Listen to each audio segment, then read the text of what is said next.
Wonderful. So it is 6 p.m. Eastern Standard Time, so I will get started on time. And I want to welcome everyone joining in tonight. My name is Bronwyn Sanders, and I am a Director of Admissions at NYU Stern, and part of my purview is the MSGF program. I'm so delighted to tonight welcome two of our esteemed alumni that are recent graduates of the program from the class of 2020. But before I do that and introduce them, I would, if you would allow me, to take some time to go over a high-level overview of the HKUST-NYU Stern MS in Global Finance program.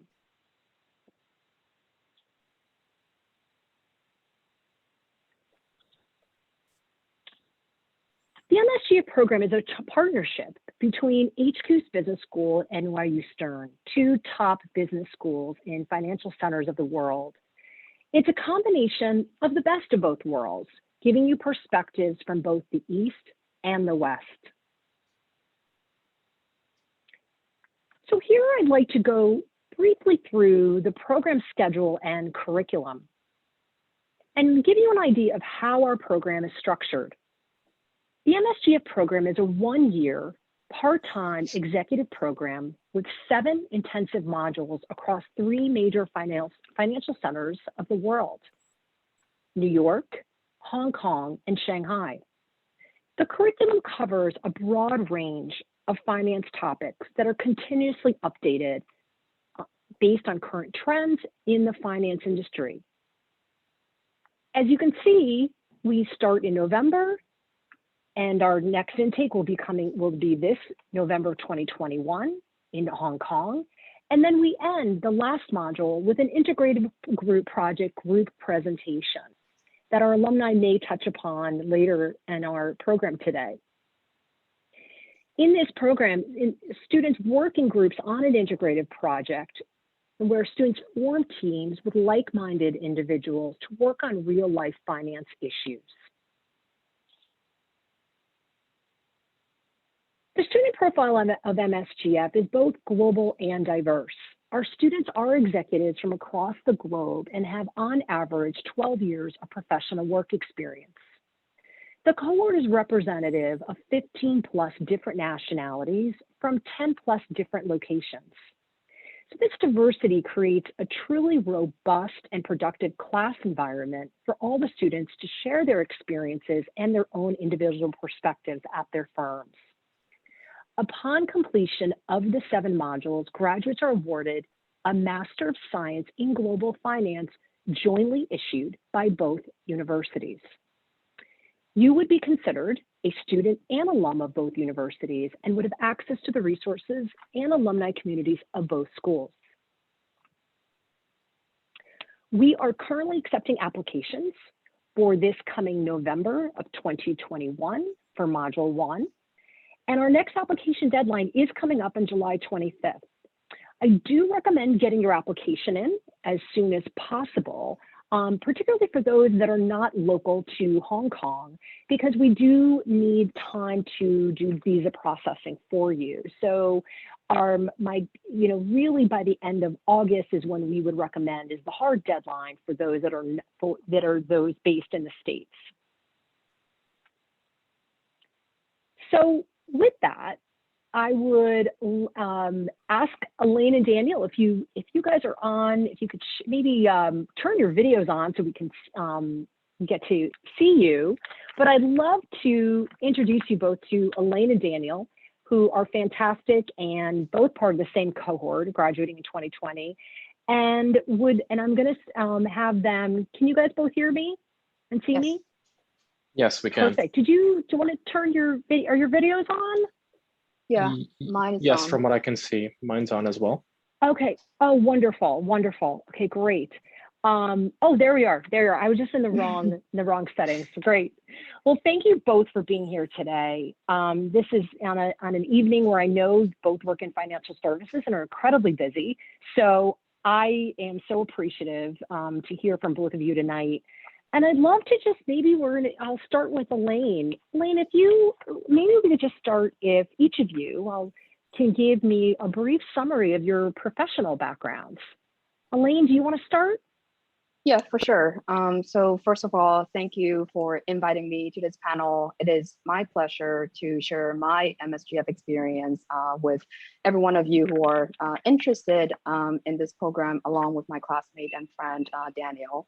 So I am currently the Chief Operating Officer of the Private Credit Group at Goldman Sachs Asset Management. I have been in this role since 2017. What Private Credit Group does is we provide financing solutions to middle market companies, primarily in the United States.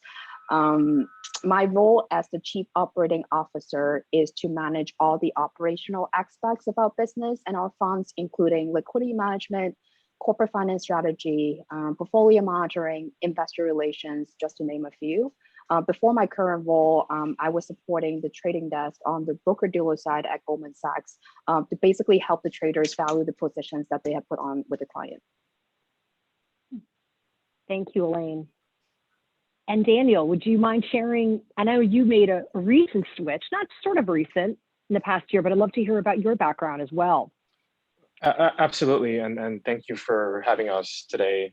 Always a pleasure to talk to future cohorts and obviously my friend and Elaine, classmates, obviously. So a little bit about my background. I recently made a switch. I have joined J.P. Morgan's investment banking division, part of the financial institutions group, and I'm focused on the insurance vertical. So as a quick sort of background, I come from an actuarial background by education. And interestingly enough, we actually had a handful of actuarial, I guess, backgrounds in our cohort as well. For me, I spent, I guess, 6 years working in insurance structured finance, mainly working on securitization of insurance risks and working with capital markets investors to provide capacity into the space.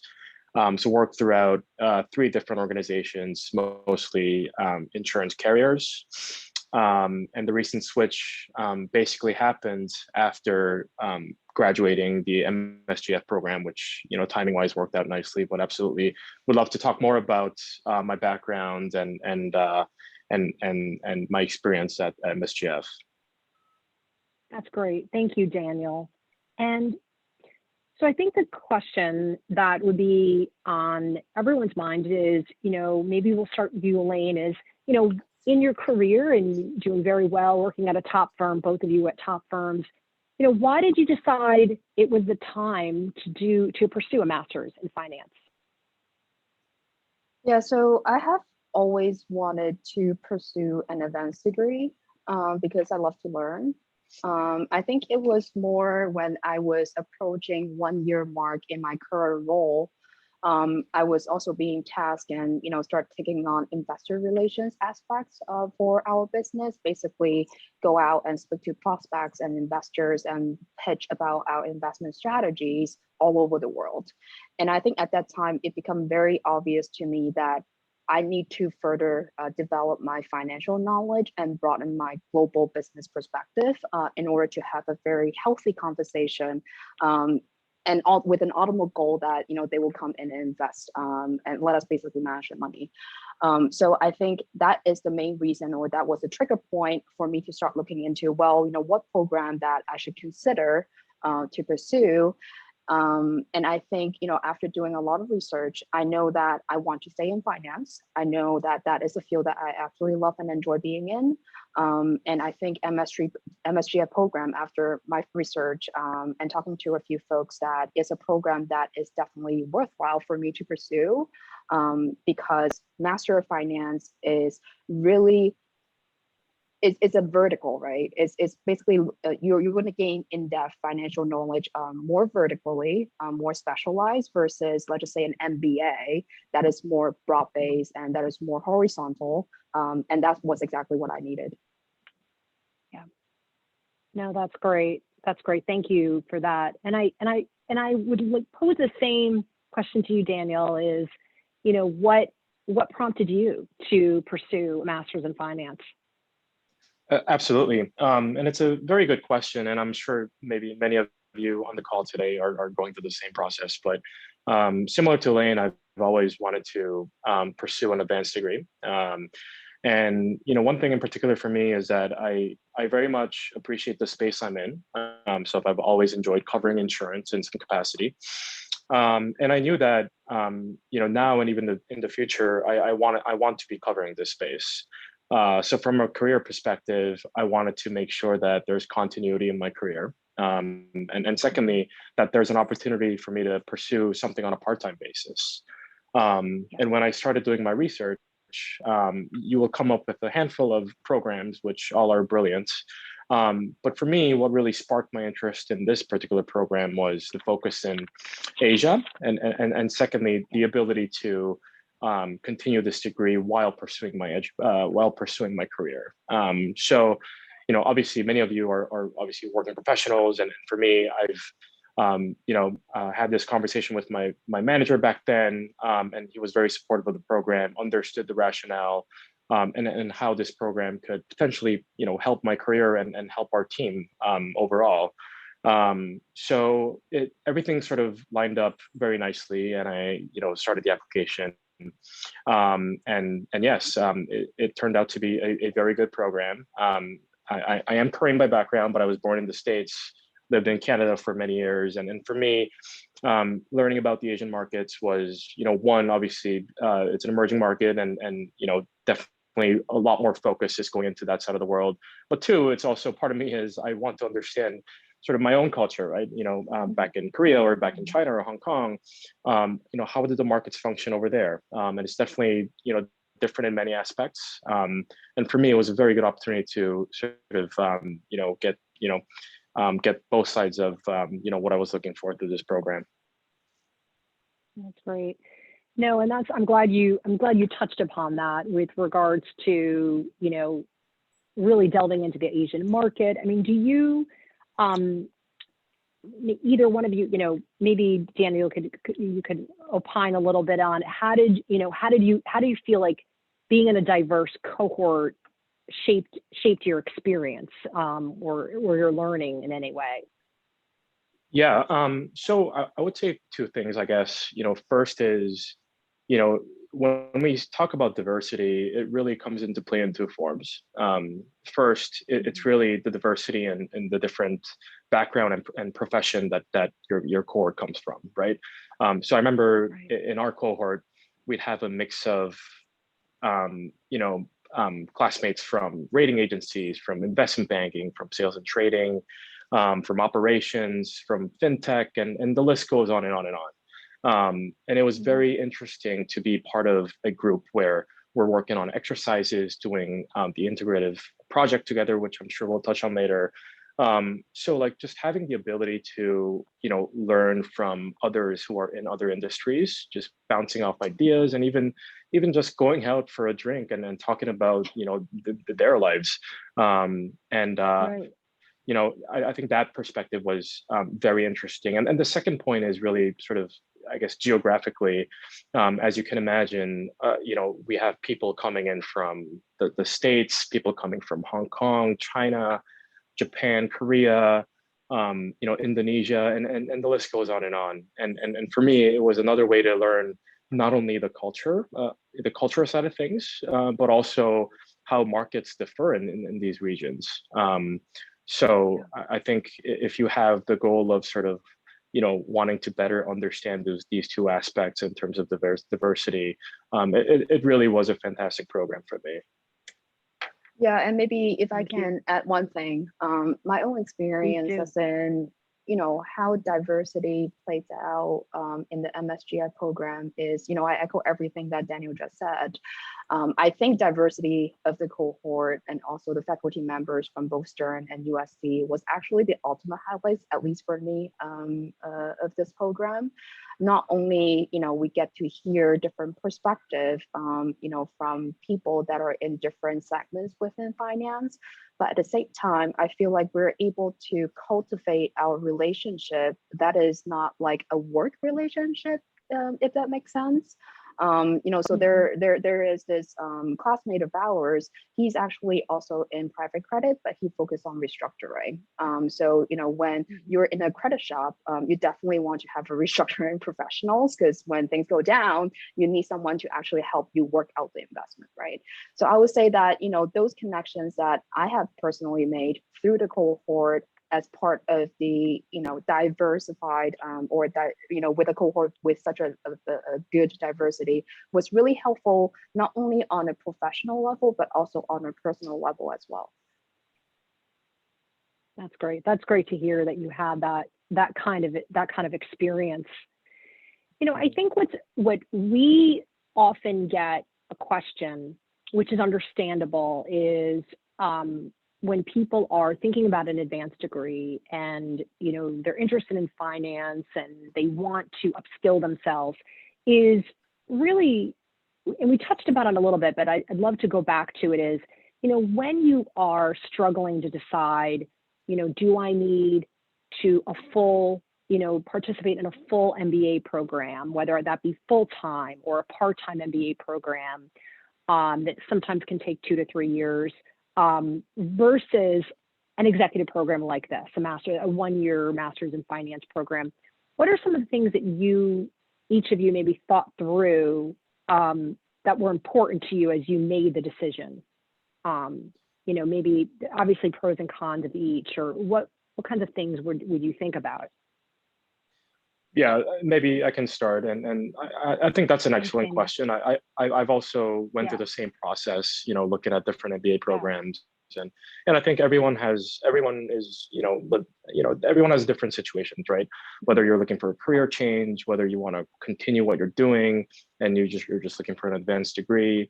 So I think the answer to this will obviously vary, but to share my personal experience, I think this program, for me, it added a lot of focus. So in a short period of time, which is 12 months, so from November to November, you get to participate in 7 different modules in 3 different countries, and get to meet 50 or so plus students who all come from different backgrounds. And also, me personally, obviously, I was able to get my company to agree to support me a little bit financially, and also to support with me having time off and putting that time towards education. And if I compare this against other MBA programs, as an example, Stern obviously has both a part-time and a full-time MBA program, which I obviously considered. I think it comes down to really what you're looking for. But I would say that one thing that this program really helps you achieve is, within a relatively short period of time, you get to build so many meaningful connections. And the one thing I want to highlight is the quality of lectures. Not that I was thinking about anything bad, but I thought that maybe going into the program, the lectures may be a little generic, and maybe it's all about networking. But I was very surprised at the fact that the quality of the lectures, the quality of the professors, the discussions that took place was very thoughtful, and I managed to learn a lot from these discussions. So I think if you want to get these get a very balanced experience in these sense, the program really does a fantastic job at allowing you to pursue these different goals that you have. That's fantastic. That's very, very, very well said. Thank you for that. Yeah, Elaine, did you I have think anything to add? Yeah. I think Daniel said everything that I wanted to say. But I think it really varies depending on your own situation. So just by talking about my own experience, I joined Goldman right after I graduated from University of Washington in Seattle. So I've been with Goldman for, call it 11 years now, and I know full-time MBA will not work for me because that will mean I need to quit my job when I know that I have a very clear and good career path if I were to stay at Goldman. So full-time MBA was definitely off the list. So I kind of go through an elimination process, right? Like based on all the advanced program that are available out there. So full-time MBA program doesn't work for me. Then I start looking into a part-time MBA program, and with a part-time MBA program, I feel like, even though you're getting an advanced degree, but you don't really truly get to enjoy the experience that the MBA program can offer.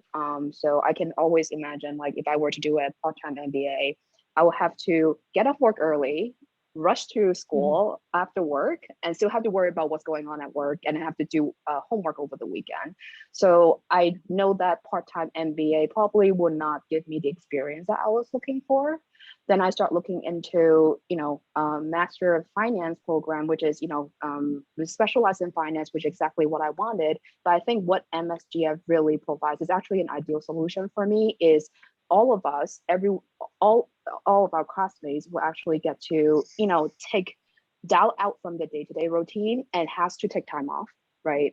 To go to a city, let's say New York, Hong Kong, and Shanghai, to really focus on the master studies, right? I don't want to, have work kind of quote unquote ruin my experience because I want to be there 100% to learn.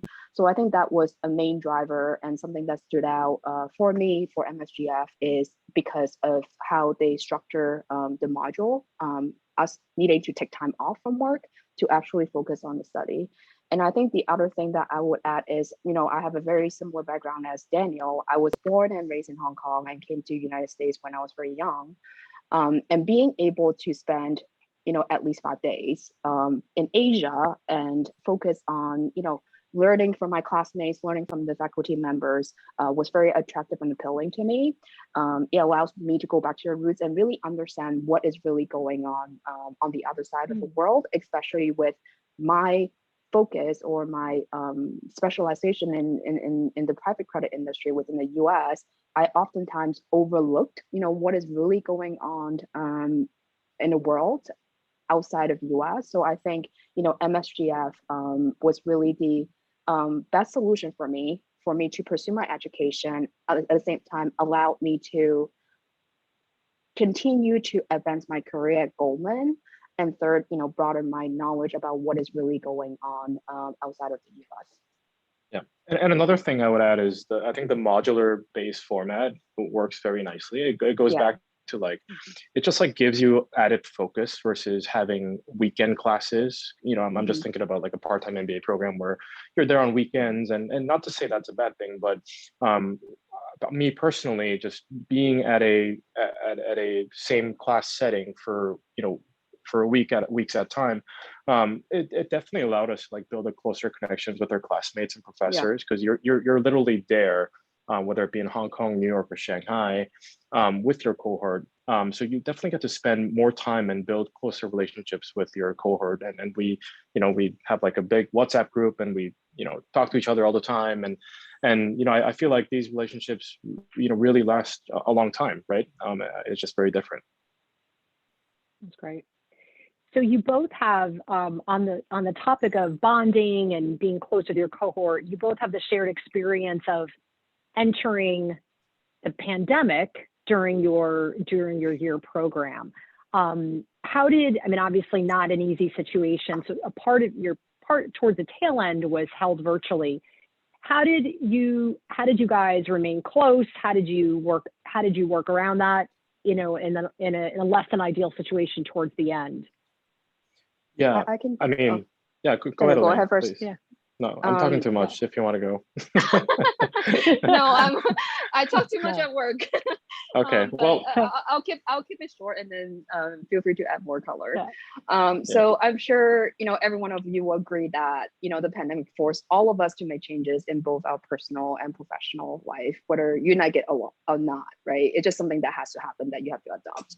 So I think personally, what helped me to adopt in such a very short period of time is having an open mind and keeping a very open communication dialogue, right? With either your classmates or even, our program coordinator at Stern and UST. So for example, I think one of the example that I still don't know how I did it, but our Zoom classes was from 8 a.m. to 11:30 a.m. And then the classes would start again from 8 p.m. to 11:30 p.m. And not going to lie, I think it was more tiring than going to work, even though you have that period of gap in between classes. It was very hard in the beginning. And I think what I learned is I had to come up with a schedule in between class that allowed me to get enough rest. And sometimes I have to work, but that's the only way that you can do it, is keeping an open mind and figure out what works for you, right? And there's no one solution that fits all. And I think, communication is also key.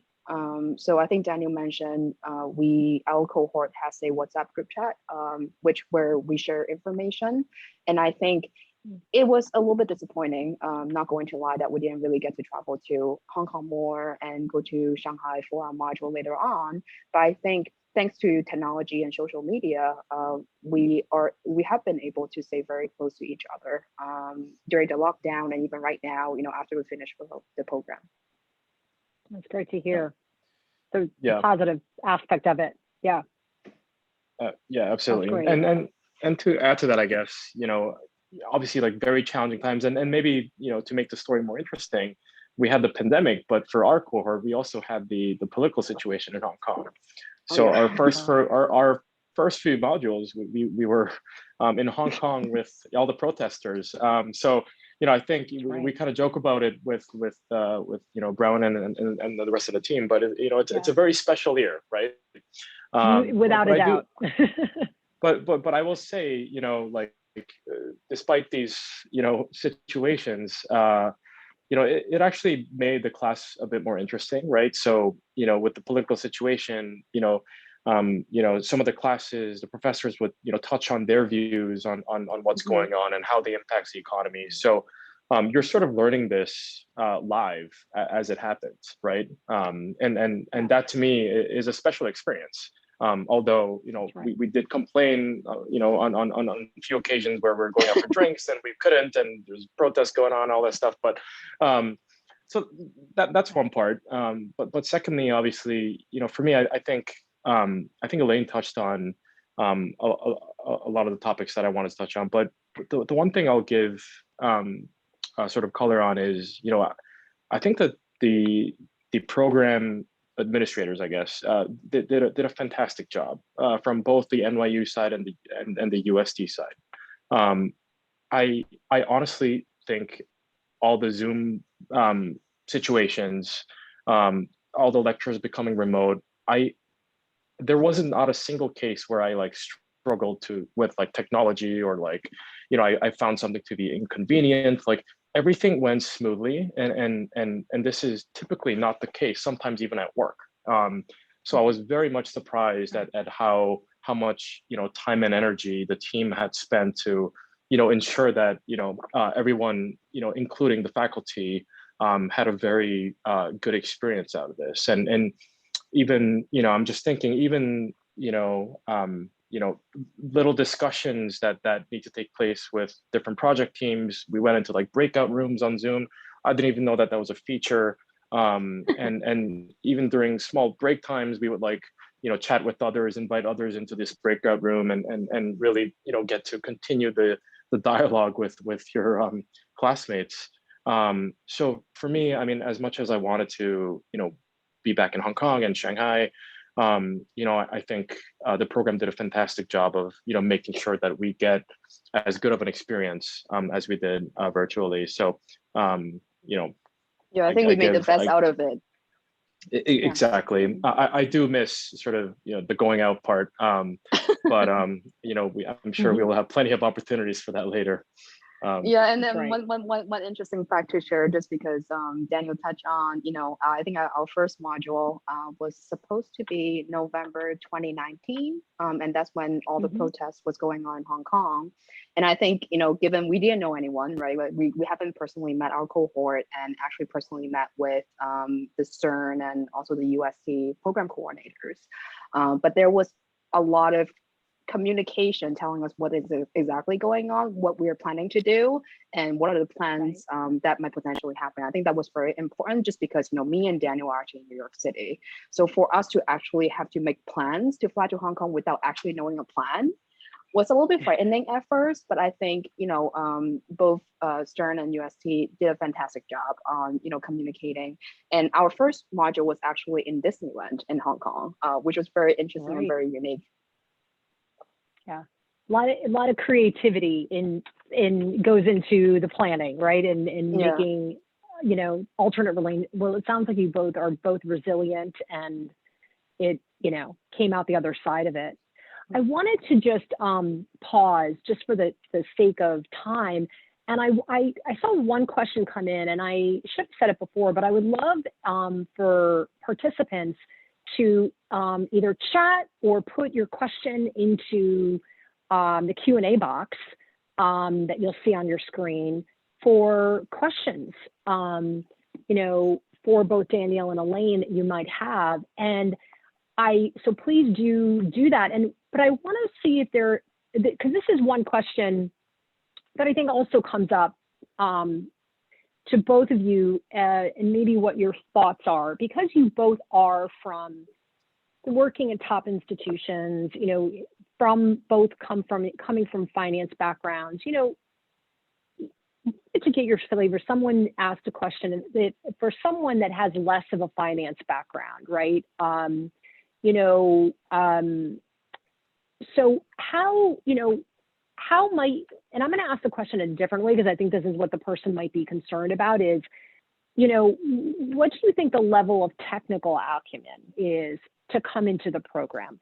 Have you, was there any, because I know myself that I know that there are people that have come into the program over the years without a financial background that have done well. But do either of you want to chat about that, and what your individual thoughts on that are? About someone that doesn't come as maybe with a deep finance focused background as maybe you both have. Right, and happy to go first. And I think, again, sort of going back to the diversity we talked about earlier, I just remember working on a group assignments, group projects. It's just very interesting how, people just literally have different backgrounds. Like you might have one person who's very technical, good with numbers, but let's say maybe that person's less comfortable having a speaking role, or maybe that person has, less of an insight into looking at the bigger picture. So everyone's different. And for me, what I really found interesting was, working through these group assignments and projects, all that adds together to sort of, allow each of the members to learn from each other. So as an example, I come from an actuarial background, so it's all math. So for me, the one side that I really wanted to develop was understanding and approaching finance more from a qualitative perspective. And I feel like I was able to really, one, not only learn from the faculty, but two, also, through the discussions and the group works that we had, bouncing ideas and just working with my classmates, you really get to have a different perspective on even the most obvious concept or theory that you knew in economics or just finance. So that's sort of, my personal story. But to maybe directly answer your question, I think in terms of sort of the I guess the analytical requirements, I think the course is structured very nicely to not only accommodate someone who comes with a financial background to follow lectures and be able to, gain the best out of the course, but also I think it was very structured thoughtfully in that even with someone with less of a technical background can very much get up to speed. And I'm not gonna lie, some of the courses are challenging technically. So as a good example, Elaine is gonna agree to this. I think module 3, maybe there's a derivatives course, which I think is sort of infamous within the MSGF community to be maybe more on the technical side, right?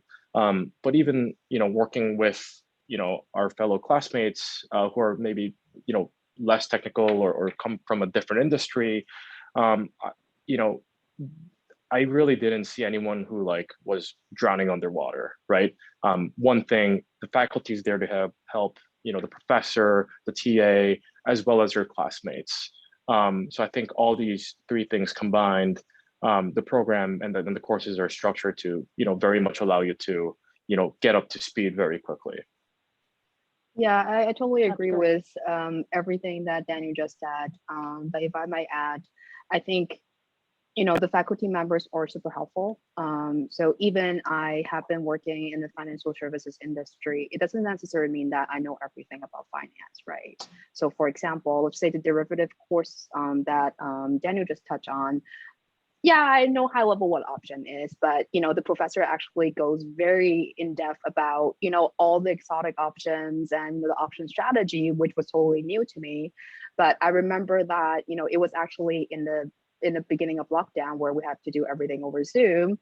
Um, my cohort was super helpful, as in, you know, if I am struggling, I might not be the only person that's struggling, right? So I think we actually was able to leverage, you know, the social media, WhatsApp, you know, even Zoom, and for us to actually catch up offline after class to actually discuss, hey, you know, what did the professor actually mean? Like, did I get it right? So I think cohort was definitely helpful, and you know, our TAs were fantastic. They are able to, you know, even after you finish a module, if you have questions, they are oftentimes, you know, very helpful to help answer our questions. So I think going to this program, you know, from my perspective, even though I work in finance, as I said, doesn't necessarily mean that I know everything. And I think going into this program with an open mindset is very important. I think one thing that I told myself, and this is probably because of my culture or Asian culture in general, is you always want to have 4.0 from a GPA perspective. And for me, I Right. told myself, you know, when I go into this program, what I really care about is the knowledge that I learned. GPA is important, but probably not so important now that, you know, I am have been working for, you know, 10 plus years. So I think having that mindset is important, because if you don't have that mindset, you always care about your GPA, but not necessarily the knowledge that you learn. Yeah. And also Well, that's just a to really add to good that, point. and to just give you some real examples, if this makes sense, I think just looking back at our cohort, and Elaine could have more if I miss anyone, but there's definitely, some of our classmates came from non-financial services sectors, right? I remember, you know, there's a person, who came from the auto manufacturing industry, as an example. And there were others, obviously, who come from other spaces, but, you know, I think, again, like all these different backgrounds, it's only additive. In the big picture. That's right. I mean, you guys get to see the same, you know, people every day in your work environment. You're looking for something different, right? When you're going to being part of a cohort and broaden your network. So it makes it even better that not everyone's from finance, right? Absolutely. I would love to hear, Daniel, I could ask you is, did you feel like you had a favorite course, or what, maybe I'll ask you like what the highlight of the program for you was? Yeah, I mean, I think I have many highlights. In both in class and out of class, we just had a great time as a group. I will say maybe, focusing on, the curriculum, I think the courses that come into my mind are fintech, global macro, and Asian markets. And you'll see a theme here for me, which is, for me, I was more comfortable with, let's say, corporate finance or derivatives, asset allocation. So for me, something, again, approaching finance from more of a qualitative perspective, and taking a step back and looking at finance from a bigger picture, from maybe a different side of view, in terms of looking at Asian markets rather than looking at the U.S. economy. So for me, I found these more qualitative courses to be very interesting, only because it was new to me. But that's not to say that, like the derivatives course or the asset allocation courses were just like boring and easy. They were definitely challenging, and also allowed me to look at the same concept from a different angle. So those were those other courses, more quantitative courses, were absolutely enjoyable as well. But I will also say, as much as it was difficult, getting the project done virtually. The integrated project course that I'm sure if you've done your research online, you'll see that that's sort of the last project that you work on and present in front of your classmates. Actually, during the process, obviously, like a lot of work goes in, right? You have to meet, for us, a big part of it was virtual. So we had to connect with, friends in Asia, friends in the US virtually, to do your own research and contribute to the project. But looking back, we had a great time exploring a topic that none of us were familiar with, and be able to come up with a presentation and a paper that we're very proud of, right? And the topic, if anyone's interested, was on carbon credit, which obviously, with the increased focus on ESG these days, we got to learn a lot about the world of carbon credit. Yeah, I think for me, those were the highlights. And maybe, outside the classroom, obviously we got to hang out as a group, try different restaurants and go to different bars and the social aspect of the program also was, very good in terms of allowing us to, be connected. And I think still to this day, we're, keeping in touch with our friends in Indonesia and others. So I would say those are my key highlights. Thank you. That's great. Elaine, how about you?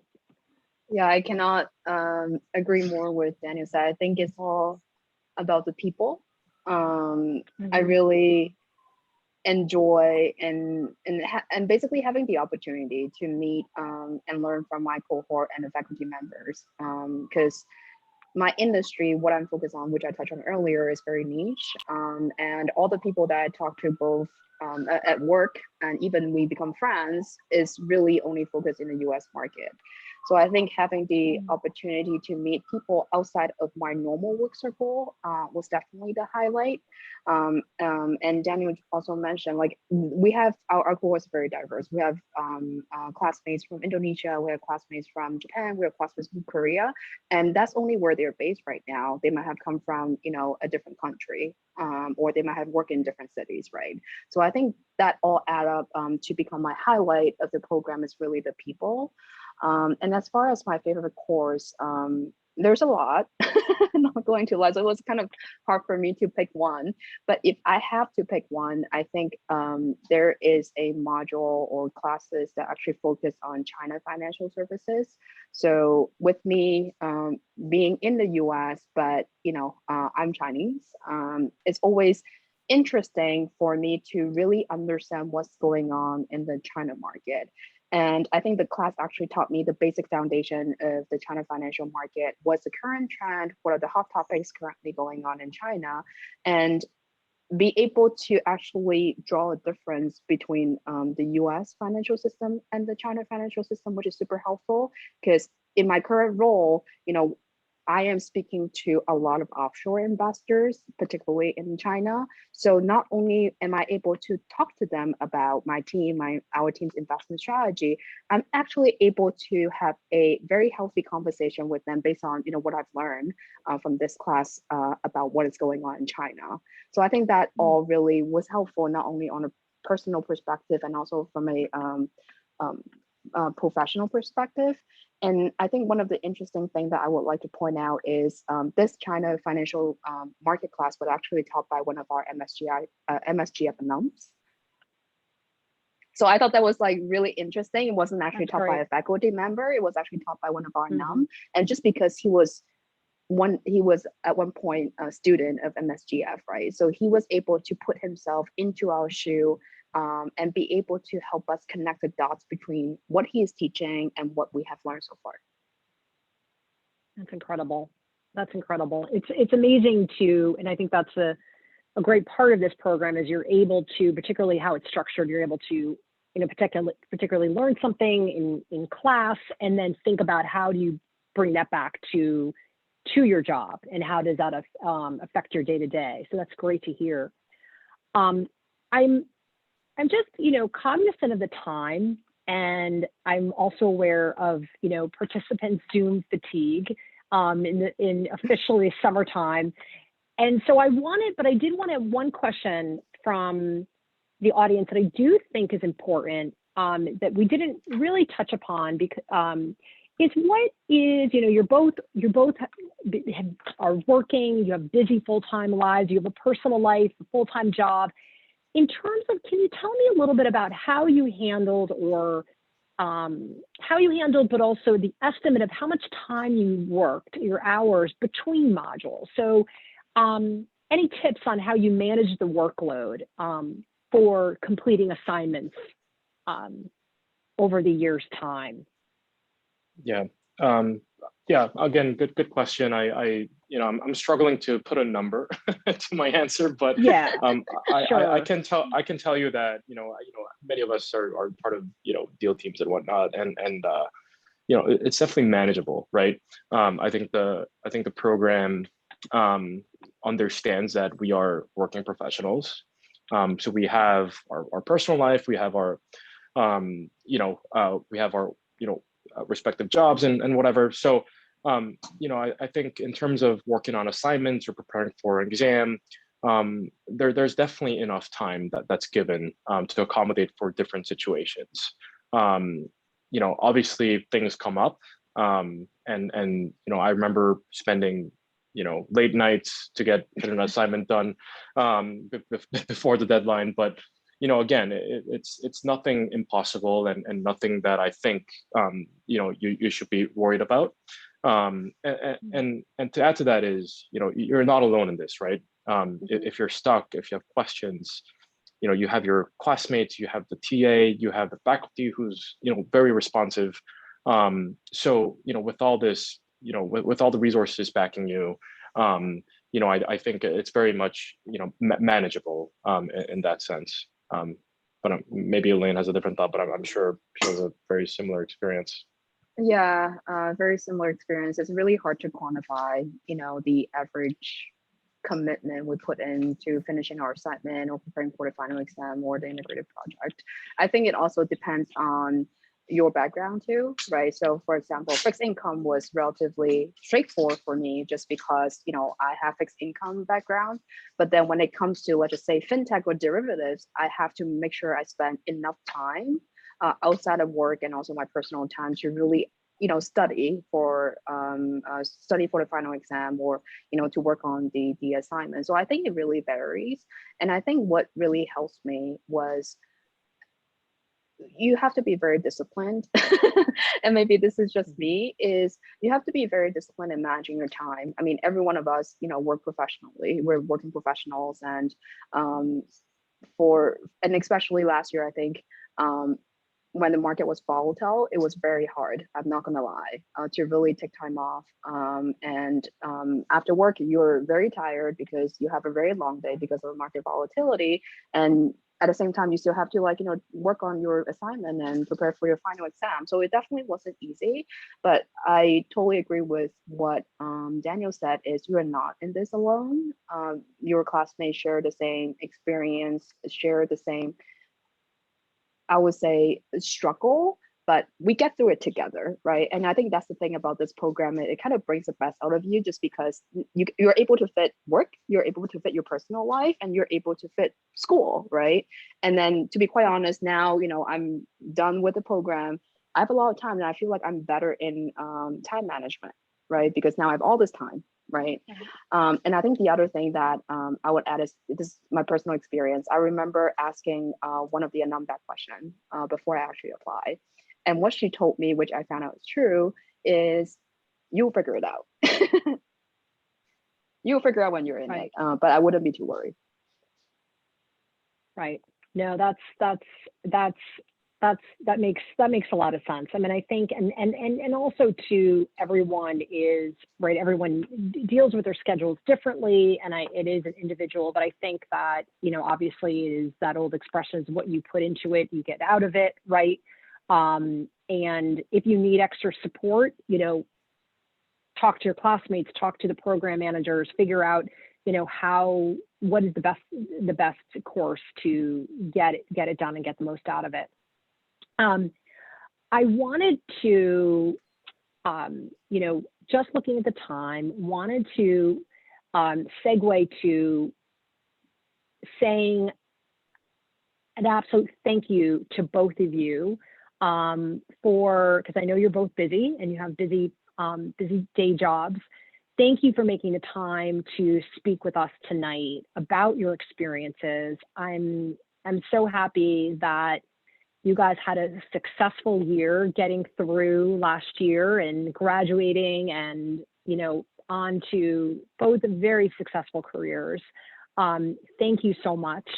I wanted to just remind everyone in terms of how to reach us.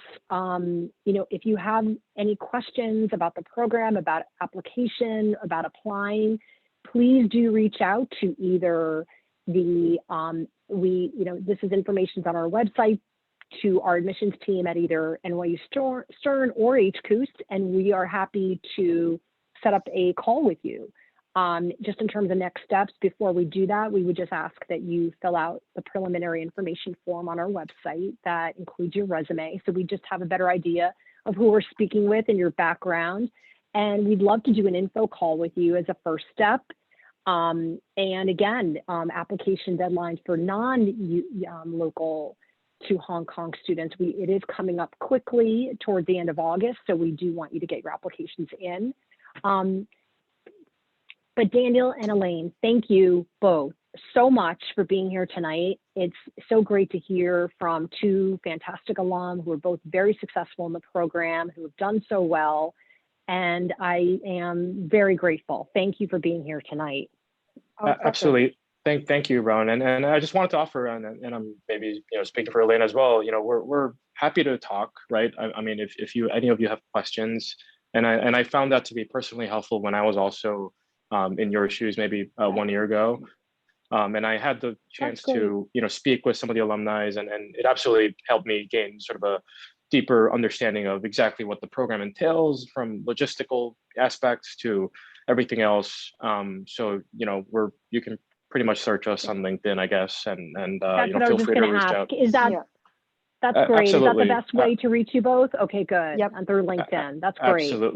Absolutely. Happy to chat offline. That's very generous of both of you. Thank you for that, because I'm sure there's people that you just want to maybe want to run their individual situation by you or background, and thank you for that. Well, Absolutely. Thank you again, and hopefully you guys can both call it a night, hopefully from work. But not yet. Yeah, Same here. I had a feeling. Well, thank you again, and we will, now that we're out of COVID, hopefully, we will be seeing you guys on campus for an in-person event very soon. Absolutely, and hope to see everyone at the alumni event too. That's exactly right. Thank you again. Bye-bye, everyone. Thank you. Thank you. Bye-bye. Bye-bye. Bye-bye.